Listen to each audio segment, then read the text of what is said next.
ഋതപ്പനെ നിങ്ങൾ സംരക്ഷിക്കൂ. കിച്ചുവിന് 20 വയസ്സായി, അവൻ വലിയ കുട്ടിയായി. ഇളയ കുഞ്ഞ് 5 വയസ്സുള്ള കുഞ്ഞിനെ നിങ്ങൾ സംരക്ഷിച്ചോ, നിങ്ങൾ ഏറ്റെടുത്തോ? തള്ള ഇതെന്തൊരുപാട് ഇപ്പൊ നാട്ടുകാർ നോക്കണമെന്നാ. എന്താണല്ലേ ഇവരിങ്ങനെ പറയണത്? ഇവരെങ്ങനെ നടന്നോട്ട്, ഇവരെങ്ങനെ അഭിനയിച്ചോളൂ, അതൊക്കെ അവരുടെ ഇഷ്ടമാണ്. ഭർത്താവ് മരിച്ചെന്ന് പറഞ്ഞാൽ കുടുംബത്തെ അടങ്ങിയിരിക്കാനൊന്നും പറ്റില്ല. ആരും ചെലവിനും കൊടുക്കാൻ പോണില്ല എന്നും കരുതിയിട്ട് വിവരമില്ലായ്മ ഇങ്ങനെ വിളിച്ചു പറയാൻ പാടുണ്ടോ? ഞങ്ങളെ നോക്കണ്ട. ഈ കുഞ്ഞിനെ ഓർത്തോ, ഈ 5.5 വയസ്സുള്ള കുഞ്ഞിനെ ഓർത്തോ. കിച്ചു അവന് 21 വയസ്സായി. അന്ന് രാവിലെ വിളിച്ചായിരുന്നു. ഞങ്ങളുടെ വീടാണല്ലോ, ഇപ്പൊ ഇടക്കിടക്ക് ചെല്ലല്ലോ.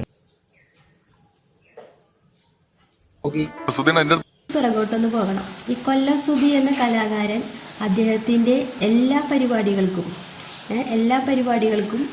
അദ്ദേഹത്തിൻ്റെ കൂടെ ഒരു കൈക്കുഞ്ഞുണ്ടായിരിക്കും.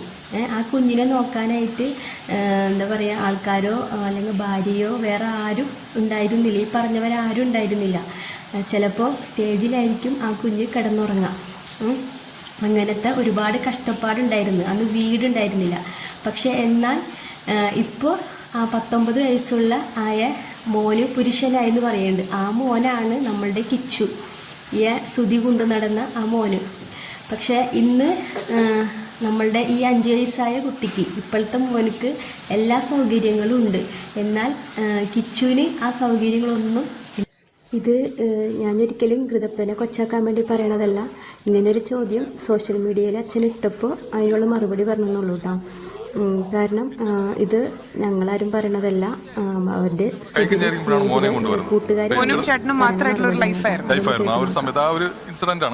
സുധീന എൻ്റെ അടുത്ത് മാറ്റി നിർത്തിയിട്ട് കൊല്ലം ഒരു സ്റ്റേജിന് ഇപ്പോഴും ഓർമ്മയുണ്ട്. കാരണം എനിക്ക് നിന്നെ വിശ്വാസമുണ്ട്, എൻ്റെ മോനെ നോക്കിക്കോണമെന്നാണ്. ഞാൻ വെച്ച് പുറകിരിക്കും, പുള്ളി സ്കിറ്റ് കഴിഞ്ഞ് നേരെ പുറകെ. ഇപ്പം അദ്ദേഹത്തിന് മനസ്സിലായി കാണുമല്ലോ അല്ലേ? കൈക്കുഞ്ഞായിരുന്നപ്പോൾ തുടങ്ങി സുധിയുടെ കൂടെ ആ കുഞ്ഞുണ്ടായിരുന്നു.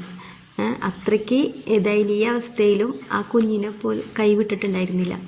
ഇന്ന് ഋതപ്പന് 3-4 വയസ്സായി അല്ലേ?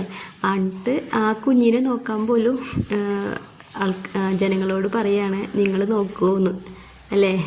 അതിനുള്ള മറുപടിയാണ് ഞാൻ പറഞ്ഞത്. ഞാൻ പറഞ്ഞാൽ എന്തെങ്കിലും കളവായിട്ടുണ്ടെങ്കിൽ ഞാൻ ആ നിമിഷം നിങ്ങൾ പറയാം ഇവിടെ നിന്ന് ഇറങ്ങിപ്പോക്കണം. ആ സെക്കൻഡ് ഞാൻ ഇറങ്ങി. അല്ലെങ്കിൽ നമ്മൾ അല്ല, അങ്ങനെ പോകാൻ പറ്റത്തില്ല. ഈ കുഞ്ഞിന് നിനക്കത് പറയാം. ഈ കുഞ്ഞിന്റെ കാര്യം കൂടെ. ആ കുഞ്ഞിനെ ആർക്കെങ്കിലും ഏറ്റെടുക്കണമെങ്കിൽ ഏറ്റെടുക്കാം. എന്നിട്ട് വേണം അവർക്ക് ഫ്ലാറ്റിലേട്ടോ അല്ലെങ്കിൽ വേറെ വാടക വീട്ടിലേക്കോ മാറി താമസിക്കാം എന്നാണ് അച്ഛൻ പറയണത്. ഇത് ഞാൻ പറയണതല്ല, അച്ഛൻ്റെ വാക്കുകളാണ്. അപ്പോൾ സന്മനസ്സുള്ളവർക്ക് സഹായിക്കാം, അല്ലാണ്ട് എന്താ പറയുക. സോഷ്യൽ മീഡിയയിലൂടെ ഇങ്ങനെ പലതും വിളിച്ചു പറയുമ്പോൾ ഇങ്ങനെ പല ഇതുകളുണ്ടാവും എന്നുള്ളത് അച്ഛൻ ഓർക്കുന്നില്ല. ഓർക്കാണ്ട് പറഞ്ഞതാവാം. എന്തായാലും അച്ഛൻ്റെ വാക്കുകൾ മാനിക്കുന്നു. വിസിറ്റ് ചെയ്തായിരുന്നു, ഇവിടെ വന്നില്ല.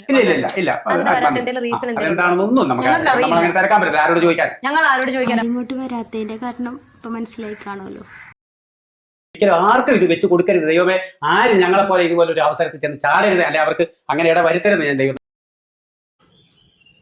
ഫിറോസിനെ കുറിച്ചാണ് ഈ പറയുന്നത്, വീട് വെച്ച ഫിറോസിനെ കുറിച്ച്. അദ്ദേഹം 3-4 വീടുകൾ പണിതിട്ടുണ്ടെന്നാണ് പറയണത്. അതിൽ ഏറ്റവും നല്ല വീടാണ് ഇവർക്ക് പണിതെടുത്തതെന്ന് പറയുന്നുണ്ട്. പക്ഷെ അവരാരും ഇതുവരെ ഒരു കംപ്ലൈൻറ്റും പറഞ്ഞിട്ടില്ല എന്നും പറയുന്നുണ്ട്. അദ്ദേഹം തന്നെ പറയുന്നുണ്ട്. ഇനി പറഞ്ഞിട്ടുണ്ടോ ഇല്ലേന്നൊന്നും അറിയില്ല, അങ്ങനെയാണ് പറയണത്. ഒരു പക്ഷേ ഇവർക്ക് അങ്ങനെ കംപ്ലൈൻറ്റ് ഉണ്ടെങ്കിൽ അത് നേരിട്ട് പറയേ അല്ലെങ്കിൽ പൈസ കൊടുത്ത് ശരിയാക്കിയല്ലേ വേണ്ടത്. അതിന് പകരം ഇങ്ങനെയൊക്കെ ഉളത്തരങ്ങൾ വന്ന് വിളിച്ച് സോഷ്യൽ മീഡിയയിൽ വന്ന് പറഞ്ഞാൽ അതൊരു തെറ്റല്ലേ? തെറ്റാണെന്നാണ് എൻ്റെ ഒരു അഭിപ്രായം. ശരിയാണോ എനിക്കറിയില്ല. എന്തായാലും ഇനി ആർക്കും ഇങ്ങനൊരു വീട് വെച്ച് കൊടുക്കല്ലേ എന്നാണ് അദ്ദേഹം പറയണത്. ഇങ്ങനെയാണെങ്കിൽ എങ്ങനെ അദ്ദേഹം വീട് വെച്ച് കൊടുക്കും? ഇനി കൊടുക്കൂല. ആജൻസ്കറിയാ, നിങ്ങൾ എനിക്ക് എത്ര മാപ്പ് തരുമോ ഇല്ലയോ എന്ന് നോക്കുന്നത്. ഞാൻ നിങ്ങളെ വല്ല തെറ്റ് ചെയ്തോ? കോടതിയാണോ നിങ്ങൾ എനിക്ക് മാപ്പ് തരാതിരിക്കാൻ? അതായത് എന്ത് മാപ്പ് തരത്തില്ലെന്നാ മിണ്ടായിരിക്കും തോറും ചുമ്മാ ആവശ്യമില്ലാത്ത പറയുന്നു. കൊല്ലം സുധിക്ക് കൊട്ടാരമായി നിർമ്മിച്ച് നൽകിയത് ഫ്ലവേഴ്സ് അല്ലെന്ന്. 24 ഫ്ലവേഴ്സിന് അത് അവരോടുള്ള വിരോധം കൊണ്ട് നമുക്കറിയില്ലായിരുന്നു. അത് അവരോട് പ്രശ്നം ഉണ്ടാകുന്നൊന്നും നമുക്കറിയില്ലായിരുന്നു. പക്ഷെ അത് പിന്നെയാണ് അറിയുന്നത്. അവരോട് പ്രശ്നം കൊണ്ട് പണിത് തന്ന മതിലാണ്. ഇങ്ങോട്ട് വെള്ളം ചെന്ന് കഴിയുമ്പോഴത്തേക്കും ഇത് പെട്ടെന്ന് ഇടിഞ്ഞ് ഇതിപ്പോൾ ലാസ്റ്റത്തെ ഒരു വിവാദമാണ് കേട്ടോ, മതിലിൻ്റെ ഒരു വിവാദം. ഇപ്പോൾ എന്തോ ആവട്ടെ, ഇനിയിപ്പോൾ എന്തായാലും എന്താ പറയുക, ഒരു വീടും സ്ഥലമൊക്കെ കിട്ടിയിട്ടുണ്ട്. പിന്നെ അതിലെന്തെങ്കിലും പ്രശ്നങ്ങളൊക്കെ ഉണ്ടെങ്കിൽ സ്വന്തം അധ്വാനിച്ചിട്ട് ആ പൈസ കൊണ്ട് അതൊക്കെ പരിഹരിക്കാൻ നോക്കുക. നമ്മളുടെ മക്കളെ നമ്മൾ തന്നെ എന്താ പറയുക, നമ്മൾ തന്നെ നോക്കണം അല്ലേ, നാട്ടുകാരൊന്നും നോക്കാൻ പോണില്ല. അപ്പോൾ വെറുതെ ഇൻ്റർവ്യൂവിലൊക്കെ കയറിയിട്ട് വരും വരായ്വകൾ ഒന്നും ആലോചിക്കാണ്ട് ഒന്നും എടുത്തു ചാടി ഒന്നും പറയാണ്ടിരിക്കുക. അങ്ങനെ തന്നെ പറയാണ്ടിരുന്നു കഴിഞ്ഞാൽ തന്നെ ഈ വിവാദങ്ങളിൽ നിന്നൊക്കെ ഒരുവിധം നമുക്ക് ഒഴിഞ്ഞു മാറാനായിട്ട് പറ്റും എന്നാണ് എനിക്ക് തോന്നുന്നത്.